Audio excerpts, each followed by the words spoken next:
بسم اللہ الرحمن الرحیم۔ اللہ تیری عبادت کرتے ہیں، تیرے سے مدد مانگتے ہیں۔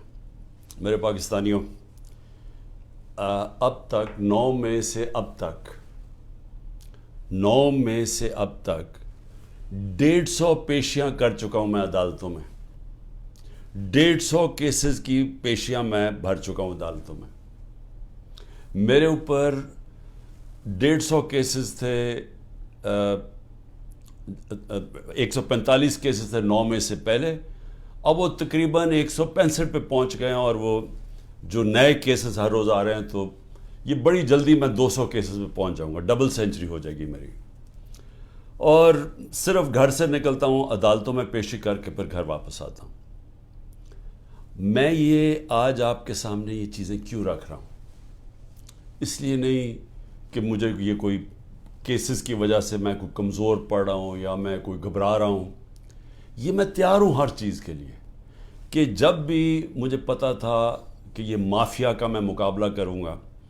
مافیا کا مطلب یہ کہ یہ وہ لوگ ہیں، یہ چھوٹا سا طبقہ ہے، یہ ملک کے وسائل کے اوپر کنٹرول کر کے بیٹھا ہوا ہے، یہ آپس میں ملے ہوئے ہیں۔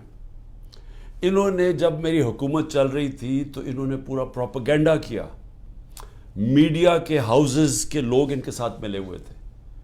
اب وہ ذرا دور دیکھ لیں، کیونکہ اللہ الحق ہے، وہ تو اب اکنامک سروے جو کہ ہر سال معیشت کے اوپر ایک سروے پبلش ہوتا ہے، اکنامک سروے آف پاکستان، اس کے اندر واضح لکھا ہوا ہے کہ ہمارا دور کدھر سے شروع ہوا، کیا حالات تھے ہمارے، سب سے بڑا بیرونی خسارہ، اس کے بعد کرونا کے 2 سال آ گئے، ساری دنیا میں تباہی مچی اس کی، اس سب میں سے نکل کے یعنی آخری 2 سال میں جو ہماری حکومت کی پرفارمنس تھی، وہ اس ملک کی تاریخ میں 2-3 دفعہ ہی ہوئی ہے، اور وہ جب ہوئی ہے تو اس وقت ڈالرز آ رہے تھے امریکہ کے، کیونکہ ہم امریکہ کی مدد کر رہے تھے، یا وہ ایوب خان کے دور میں سیٹو سینٹو، یا پھر ضیاء الحق کے دور میں جو افغان جہاد تھی، اور یا پھر وار آن ٹیرر جو مشرف کے دور میں تھی۔ اس کے علاوہ سب سے بہترین پرفارمنس تھی۔ لیکن آپ اخبار پڑھیں، میڈیا دیکھیں، کہتے جی ہم نے میڈیا کے اوپر کوئی پابندیاں لگائی تھیں، یا آپ صرف اٹھا کے میڈیا دیکھیں کہ کس طرح کی ہمارے اوپر تنقید ہو رہی تھی اور پروپیگنڈا کیمپینز چل رہی تھی۔ اور اب آج کل کے میڈیا پہ آ جائیں کہ پوری طرح میڈیا کا منہ بند کیا ہوا ہے، عمران خان کا نام نہیں لے سکتے، سوائے کہ اس کے خلاف اس کی کردار کشی کی کیمپین ہو، اس کے علاوہ عمران خان کا کوئی پازیٹیو نام نہیں لے سکتے۔ اور وہ سارے بڑے بڑے جو جہاد کرنے والے تھے آزادی رائے میں، وہ سب چپ کر کے بیٹھے ہوئے ہیں اور اس کا حصہ بنے ہوئے ہیں۔ تو میں یہ کیوں کہہ رہا ہوں آج کہ یہ جو میرے اوپر کیسز ہیں اور یہ جو آگے جس طرف جا رہا ہے ملک، میں اس لیے کہہ رہا ہوں کہ اسی وجہ سے آج سے 27 سال پہلے میں نے اپنی انصاف کی تحریک شروع کی تھی، کیونکہ میرا ٹائم ساری دنیا میں گزرا تھا، مغرب میں، برطانیہ میں تو ان کا سسٹم سمجھ گیا تھا، تو میں تو بڑی پہلے اس نتیجے پہ آ گیا تھا کہ جس ملک میں انصاف نہیں ہے، قانون کی حکمرانی نہیں ہے، رول آف لا نہیں ہے، وہ ملک ترقی نہیں کر سکتا، وہاں خوشحالی نہیں ہے۔ میں اس نتیجے پہ پہنچ گیا تھا، اور اسی لیے میں نے پھر 27 سال پہلے اپنی تحریک شروع کی انصاف کی۔ اور آج میں صرف آپ کے سامنے یہ بتانا چاہتا ہوں کہ یہ دیکھ لیں کہ جب طاقتور فیصلہ کرتا ہے اس ملک میں، تو کیونکہ وہ قانون کے اوپر ہے، وہ ہر قسم کا ظلم کر سکتا ہے کمزور پہ۔ اب یہ سب کچھ ہو رہا ہے کہ کہیں عمران خان گھٹنے ٹیک کے ہمارے پاس آ جائے کہ سر جو آپ کہتے ہیں میں تیار ہوں، بس اس کے لیے ہر قسم کا حربہ استعمال کیا جا رہا ہے، ہر قسم کا، میرے پہ بھی نہیں، میرے خاندان کے اوپر، ان کے علاوہ جو تحریک انصاف کے اندر لوگ ہیں جو کھڑے ہیں آج، ان سب کے اوپر اب یہ گزر رہی ہے، ان کے گھروں کے اوپر۔ یعنی میں بار بار بتا چکا ہوں، میں کبھی نہیں سمجھتا تھا کہ میں اپنے ملک میں یہ حالات دیکھوں گا کہ چلیں گھر توڑ دیا، بزنسز بند کر دیں، رات کے 3 بجے گھر میں گھستے ہیں 30-40 پولیس والے، اور اپنے منہ کور کر کے گھستے ہیں۔ یہ بھی ذرا سوچیں کہ کئی شلوار قمیض یعنی عام کپڑوں میں آتے ہیں، پولیس کی وردیوں میں نہیں آتے، لیکن کلیشنکوفس پکڑ کے عام گھروں میں آ جاتے ہیں، وہاں بچے ہوتے ہیں، وہ کئی بچوں کے اوپر کیا گزرتی ہے وہ جب دیکھتے ہیں. اعظم سواتی کے پوتیوں کے سامنے اس کو، بیوی کے سامنے اندر گھس کے رات کے 3 بجے اس کو مارا، سب کے سامنے دیکھ رہے ہیں اس کو مارتے ہوئے، ایک 75 سال کے آدمی کو. اور صرف اس کی غلطی تھی کہ طاقتور بادشاہ سلامت کے اوپر ایک ٹویٹ کر دی کہ باجوہ صاحب شکریہ آپ نے NRO2 دیا ان چوروں کو، اس کے اوپر. یعنی یہ حال ہے یہاں کہ سینیٹر کو بھی نہیں بخشا، وہ آدمی جو اپنی کمائی کر کے باہر سے پاکستان آتا ہے اس کو بھی نہیں بخشا. یہ بھی نہیں دیکھا کہ بیوی، اس کی بیوی تھی، اس کے پوتے تھے، ان کو بھی نہیں دیکھا، سب کے سامنے مارنا شروع کر دیا اور پھر جا کے ننگا کر کے ٹارچر کیا. یہ صرف ایک طاقتور دہشت پھیلا رہا ہے. اور وہی طاقتور جب وہاں جاتا ہے کہ یورپ کے اندر، تو وہاں جب اس کو کچھ کہتا تو چپ کر کے ایسے کر کے معصوموں کی طرح بیٹھ جاتا ہے. یہاں کیونکہ طاقت کی حکمرانی ہے تو یہ جو مرضی چاہے کر سکتے ہیں. تو اس کا اعظم سواتی کے علاوہ جو لوگوں سے کیا جا رہا ہے، میں کتنی مثالیں دیتا ہوں لوگوں کے گھروں میں گھس کے جو کرتے ہیں. لیکن جو عورتوں سے کرتے ہیں، یہ میں ابھی تک مجھے اس کی میرا ذہن مانتا نہیں ہے کہ ہمارے معاشرے میں عورتوں سے کیسے کوئی کر سکتے ہیں. اور یعنی میرے اوپر آپ اچھا کیسز ذرا سنیں، اب کیسز کیا ہے عمران خان کے اوپر؟ میں بتا بیٹھا ہوں کہ جی کیسز یہ ہیں، 9 میں سب کو پتہ ہے کہ 9 میں پکڑ کے مجھے انہوں نے جیل میں بند کر دیا. میں تو 3-4 دن مجھے پتہ ہی نہیں کیا ہو رہا تھا، کیونکہ مجھے نظر بند تھا، مجھے تو کوئی ٹی وی، نہ خبریں، نہ موبائل فون. وہ جب میں سپریم کورٹ میں پہنچا تو اس سے پہلے مجھے وکیلوں نے تھوڑا سا بتایا اور پھر چیف جسٹس صاحب نے بتایا. وہ پہلی دفعہ مجھے پتہ چلا کہ ہوا کیا ہے. اور مجھے تب بھی پوری سمجھ نہیں آئی کہ اس کے پیچھے کیا ہم کر سکتے تھے، کیا ہوا، کچھ انتشار ہوا، کون سے ہمارے لوگوں نے جا کے توڑ پھوڑ جلایا. وہ تو مجھے آہستہ آہستہ پتہ چلا کہ ہوا کیا. اور پتہ چلا کہ پورا پلان بنا ہوا تھا.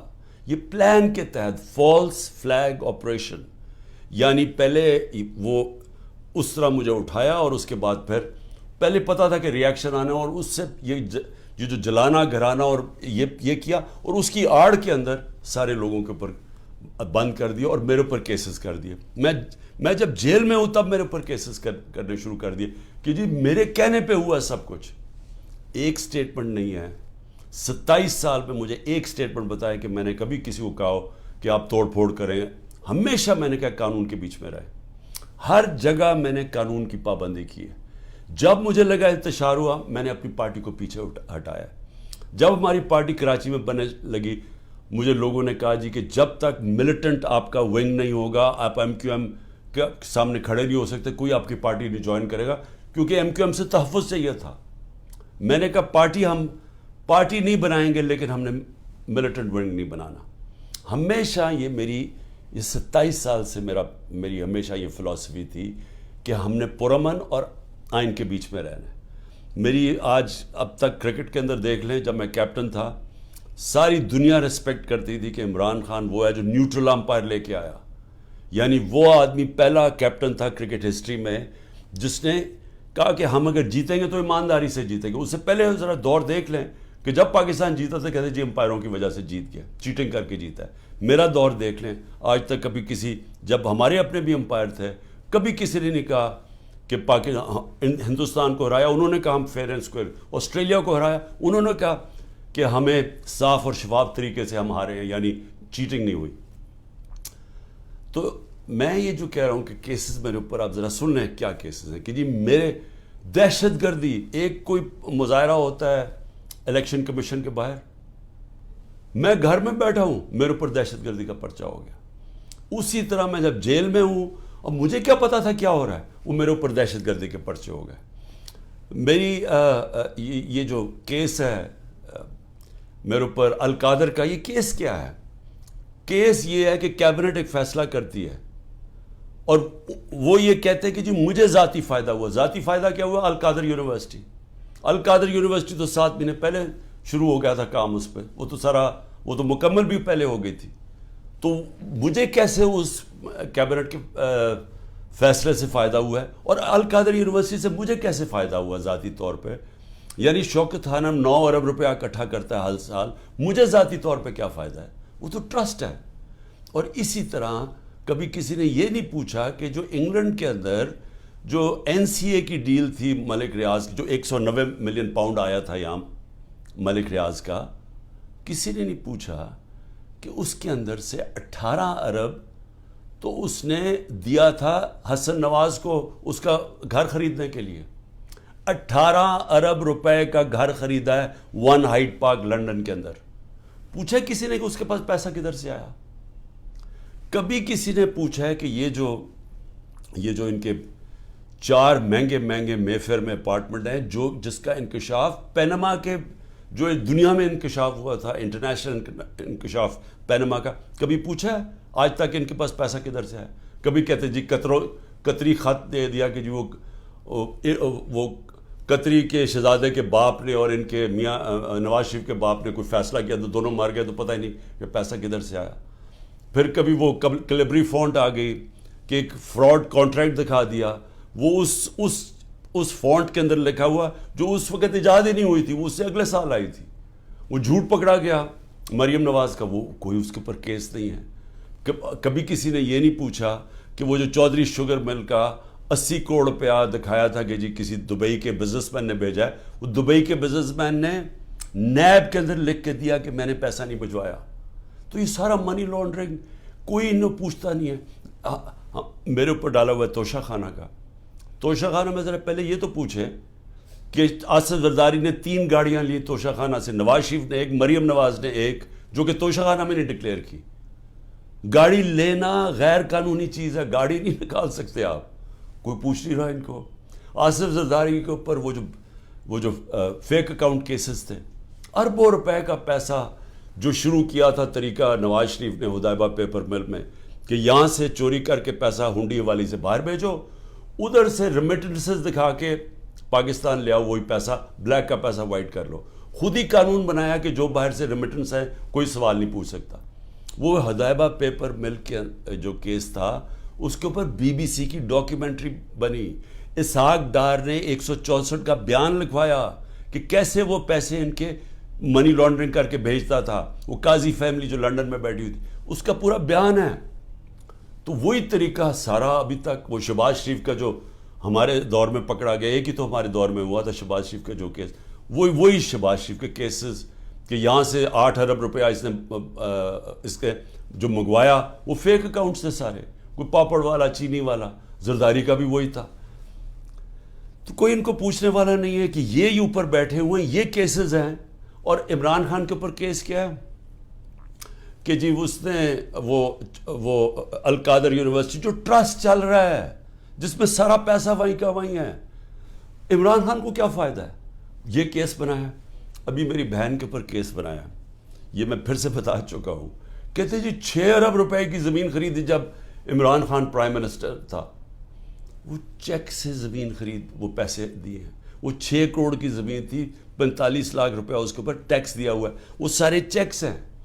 اور کب خریدی؟ جب عمران خان پرائم منسٹر نہیں تھا، جب حمزہ شریف چیف منسٹر تھا، اور جب یہ شہباز شریف پرائم منسٹر تھا، یہ تب زمین سارا چیکس کے اوپر ہے۔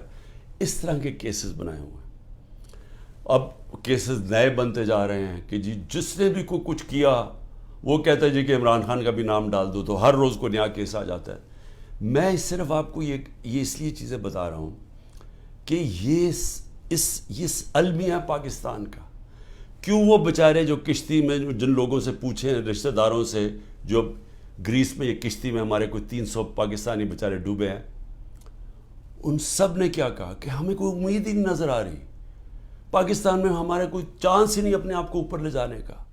یعنی وہ لوگ اس ملک سے امید چھوڑ کے بیچارے یہ نکل رہے ہیں، پیسے دیتے ہیں، قرضے اکٹھے کر کے نکلتے ہیں یہاں سے۔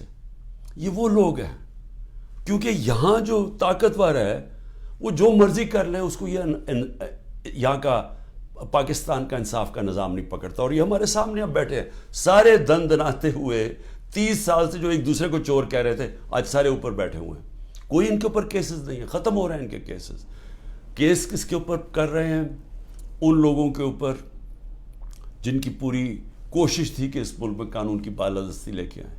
یہ جو لوگوں کے اوپر ظلم کیا جا رہا ہے, جو جیلوں میں بھرے ہوئے ہیں, جو ہمارے کارکن ہیں, اس گرمی کے اندر چھوٹے چھوٹے کمروں میں کھانا باہر سے لے جانے نہیں دیتے, ان کو اس طرح کر رہے ہیں جیسے کہ کوئی دشمن ملک کے لوگ ہیں, اپنے لوگ ہی نہیں ہیں بلکہ دشمن ملک کے لوگوں سے یہ بھی نہیں کرنا چاہیے.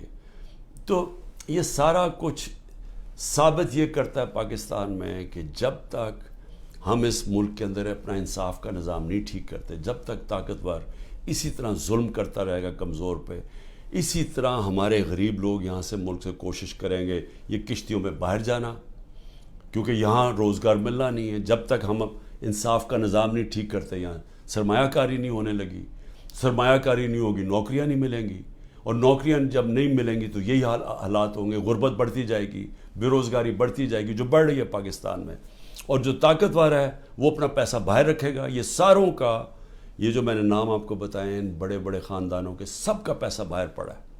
ان کو کوئی فرق نہیں پڑا کہ روپیہ گرتا ہے, مہنگائی ہوتی ہے, ان کو فرق ہی نہیں پڑتا, ڈالرز میں پیسے پڑے ہوئے ہیں ملک سے باہر. تو میں آج اپنے پاکستانیوں کو جو آپ کو پیغام دینا چاہتا ہوں وہ یہ کہ دیکھیں, یہ جو اس وقت ہم جدھر کھڑے ہیں یہ اصل میں ہے ہمارے مستقبل کی جنگ, یہ ہماری حقیقی آزادی کی جنگ ہے. میں پھر سے آپ کو بتا دوں کہ حقیقی آزادی انصاف سے آتی ہے, رول آف لاء سے آتی ہے. جب تک ملک پہ انصاف نہیں ہوتا, رول آف لاء نہیں ہوتا, اور اس کا بھی مطلب بتا دوں کہ طاقتور اور کمزور کے لیے ایک قانون جب تک نہیں آتا. برطانیہ کے اندر پرائم منسٹر کو اس لیے نکالا گیا, بورس جانسن کو, کہ جو قانون سب کے لیے بنائے ہوئے تھے اس کے اوپر وہ فالو نہیں کر رہا تھا. اور وہ صرف اس نے ایک گیٹ ٹوگیدر کی تھی, چوری نہیں کی تھی, صرف گیٹ ٹوگیدر کی تھی کہ سوشل ڈسٹنسنگ کی کرونا کے دور میں, اور اس نے اس کے اوپر عمل نہیں کیا. اس کے اوپر پرائم منسٹر نکلا.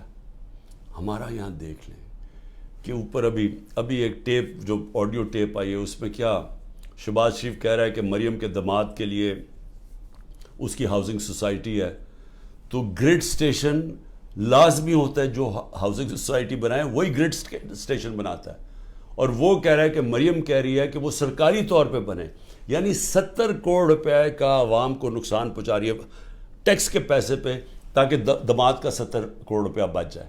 یہ اس کے کانورسیشن میں کہہ رہا ہے, اور وہ اس کا پرنسپل سیکرٹری کہہ رہے ہیں فکر نہ کریں جی, یہ ہم کر دیں گے. یعنی ملک کو 70 کروڑ روپے کا نقصان پہنچائیں گے, اور ان کو یہ جو اوپر خاص کلاس بیٹھی ہے اس کو فائدہ پہنچائیں گے. تو اس لیے یہ جو ہماری تحریک ہے, یہ پاکستانی ہو, یہ آپ کے مستقبل کی تحریک ہے, یہ حقیقی آزادی کی تحریک ہے. اس میں آپ نے نہ گھبرانا ہے نہ دل چھوڑنا ہے.